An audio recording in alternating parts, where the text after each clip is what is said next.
جی یعنی جو جن کے نام لے سکتے ہیں آپ وہ سارے کے سارے فاطمہ جناح کے ساتھ کھڑے ہوئے تھے، جن کے خلاف ہم پتہ نہیں کیا کیا باتیں کرتے ہیں، اور جو آج مربی کہلاتے ہیں، جو معزز کہلاتے ہیں، وہ ایوب خان کی طرف سے انہوں نے مراد بھی حاصل کی، ساری چیزیں کی. تو جمہوریت میں ہمارے یہاں پاکستان میں مکس رہا ہے. آپ اگر ایوب خان کے دور میں بی ڈی سسٹم آیا تو چلے اس میں ہم بات وہ کہہ سکتے ہیں کہ براہ راست صدارتی نظام تھا اور کوئی اسمبلی وغیرہ کا. لیکن آپ ضیاء الحق کے دور میں آپ آئیں گے تو وردی کے اندر صدر موجود تھا لیکن اسمبلی موجود تھی. محمد خان جو پرائم منسٹر رہے ان کو بھی فارغ کیا. اس کے بعد ایک الیکشن کی طرف جا رہے تھے تو وہ انسیڈنٹ ہو گیا. مشرف کے دور میں آئے، وہ وردی میں اوپر بیٹھے ہوئے تھے اور نیچے شوکت عزیز ہوتے تھے، ظفر اللہ جمالی صاحب رہے، یہ خود چودھری شجاعت صاحب اس میں رہے، اور عمران خان صاحب کی ان کی جب ریفرنڈم ہو رہا تھا سپورٹر تھے، مین سپورٹر تھے عمران خان صاحب ان کے. اور اس کے بعد سارے صورتحال ہوئی تو اگینسٹ ہو گئے جب ساری وہ اس میں پرویز مشرف کا ایک کلپ بھی موجود ہے اس میں ساری صورتحال، کیونکہ اجمل خان خٹک صاحب جب زندہ تھے ان کی ملاقات ہوئی تھی تو انہوں نے بھی بہت ساری باتیں، میں تھا، مجاہد بریلوی صاحب تھے، ہماری جب اجمل خٹک صاحب سے بات ہوئی تھی تو انہوں نے بہت ساری باتیں بتائی تھیں مشرف کے حوالے سے. اس کے بعد امین فہیم سے بھی ملے تھے، وہ عمران خان صاحب سے بھی ملاقات ہوئی تھی اور دوسرے لوگوں سے. تو ہمارے یہاں جمہوریت ایک بالکل رہی. لیکن جو میڈیا ہے اس نے اپنا کام کیا، اس لیے نہیں کہ آپ کا حصہ میڈیا سے، میرا میڈیا سے تعلق ہے تو اس لیے یہ بات ہم کر رہے ہیں کہ ایوب خان سے لے کر آج تک میڈیا پریشانی کا شکار رہا. اس کو آزادی پہلی دفعہ جب ایوب خان کی پابندیوں کے بعد ملی وہ تھا 85 کے بعد کا دور، جب محمد خان جونیجو صاحب وزیر اعظم تھے تو انہوں نے پریس پبلیکیشن آرڈیننس لفٹ کیا اور نئی آزادیاں دیں. کہ اس وقت یہ آیا میڈیا نہیں تھا، ٹیلی ویژن نہیں تھا، اخبارات تھے. تو آرڈیننس میں وہ جو لیجسلیشن ہوئی اس میں یہ ہوا کہ کوئی بھی شخص اس میں کوئی ایجوکیشن، کوئی کسی قسم کی پابندی کا نہیں تھا کہ کوئی بھی شخص ڈپٹی کمشنر کو درخواست دے گا کہ میں ڈکلیریشن کے لیے ایک فارم ہوتا تھا وہ دے گا، اور ایک میرا خیال ہے 1 مہینے کا ٹائم تھا یا 60 دن کا ٹائم تھا. اگر ڈپٹی کمشنر نے اس کا کوئی جواب بھی نہیں دیا، یا تو ریفیوز کرے، آبجیکشن لگائے کہ جناب یہ چیزیں چاہیے، ریکوائرڈ ہے، آپ اس کو پورے، اگر اس نے جواب نہیں دیا تو وہ آٹومیٹک ڈکلیریشن تصور ہوتا تھا. تو بہت بڑی آزادی ملی اس کے جونیجو صاحب کے دور میں. لیکن پھر بعد میں آہستہ آہستہ خود پیپلز پارٹی کا جب دور آیا، پھر نون کا دور آیا، پھر اس میں تبدیلیاں آتی رہیں اور سختی ہوتی چلی گئی. اب مختلف پابندیاں جو نظر نہیں آتی لیکن ہیں، آپ کو ڈکلیریشن لینے کے لیے بہت مشکلات کا سامنا کرنا پڑے گا. اور یہ جو ٹیلی ویژن ہے اس کا لائسنس لینے کے لیے جو پیمرا سے جو آکشن ہوتا ہے پوری دنیا میں یہ بالکل ایسے ہی ہے جیسے کہتے ہیں نا کہ جی آپ سودا کر رہے ہیں، کسی کی نیلامی ہو رہی ہے. واحد پاکستان ہے پوری دنیا کے اندر کہ جہاں پر میڈیا کی نیلامی ہوتی ہے. کس طرح نیلامی ہوتی ہے؟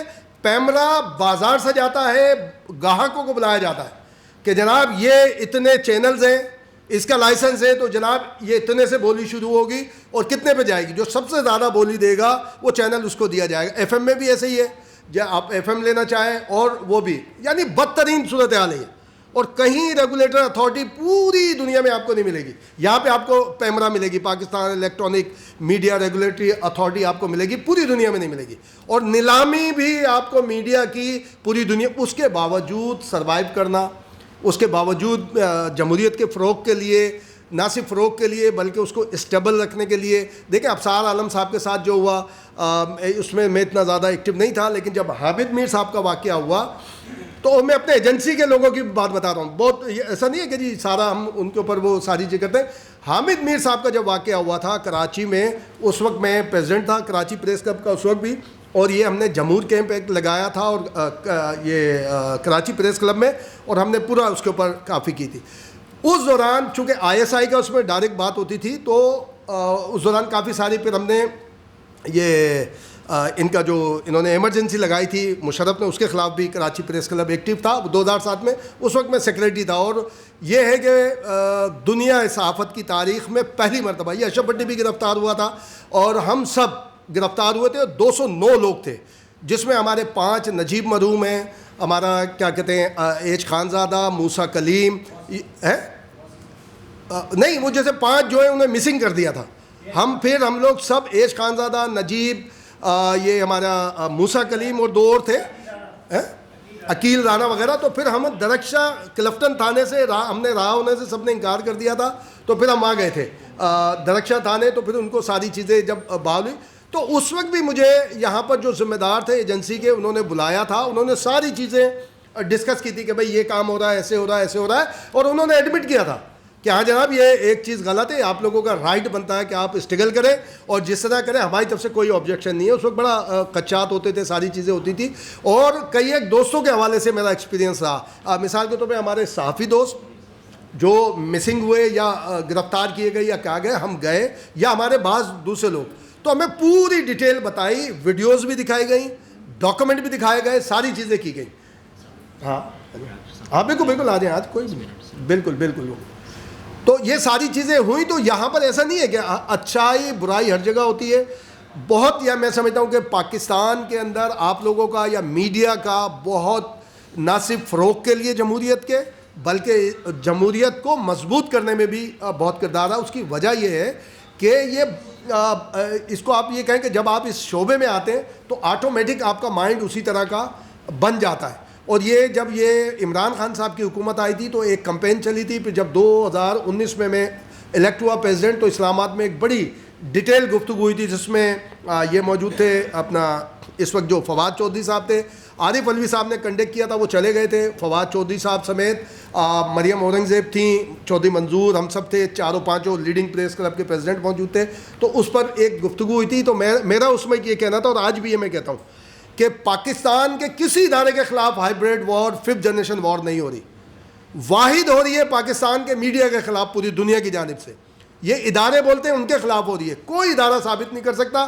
ہم ثابت کر سکتے ہیں کہ ہمارا گلا کیوں پکڑا گیا, کہ ہم پوری دنیا میں پاکستان کی بات کرتے ہیں, ہم پوری دنیا میں جمہوری آزادی کی بات کرتے ہیں, تو اس کی وجہ سے یہ ساری چیزیں ہوتی ہیں. میں بہت شکر گزار ہوں, کیونکہ بات تو بہت ساری ہو سکتی ہیں کہ پاکستان, آپ جو میڈیا ہے اس کا قابل فخر کردار ہے تمام, اس کے باوجود کہ ہمارے ہاں کئی ایک بی جمالوں موجود ہیں, کئی ایک ہمارے ہاں بدتمیز قسم کے لوگ موجود ہیں, لیکن اکثریت نہیں ہے. وہ گنتی کے لوگ ہیں. ان گنتی کے لوگوں کو چونکہ لیڈنگ رول ملا ہوا ہے, بالکل اسی طرح جیسے ابو جہل تھا, وہ بڑا پاپولر آدمی, یعنی کہ گھومتا پھرتا تھا, دنیا اس کو جانتی تھی اس وقت جو اہل عرب تھے. اس طرح کی ان کو ایک گنجائش ہے ان کے پاس جو اس طرح کی بدتمیزی کرتے ہیں. مجموعی طور پر بہت آپ کو اچھے میڈیا کے لوگ ملیں گے, اور انہی کی وجہ سے یہ میڈیا آگے بڑھ رہا ہے اور پاکستان کا نام بھی آگے کی جانب ہو رہا ہے. بہت شکریہ جناب. اس میں کوئی غلطی ہو تو میں اس کے لیے معذرت خواہ.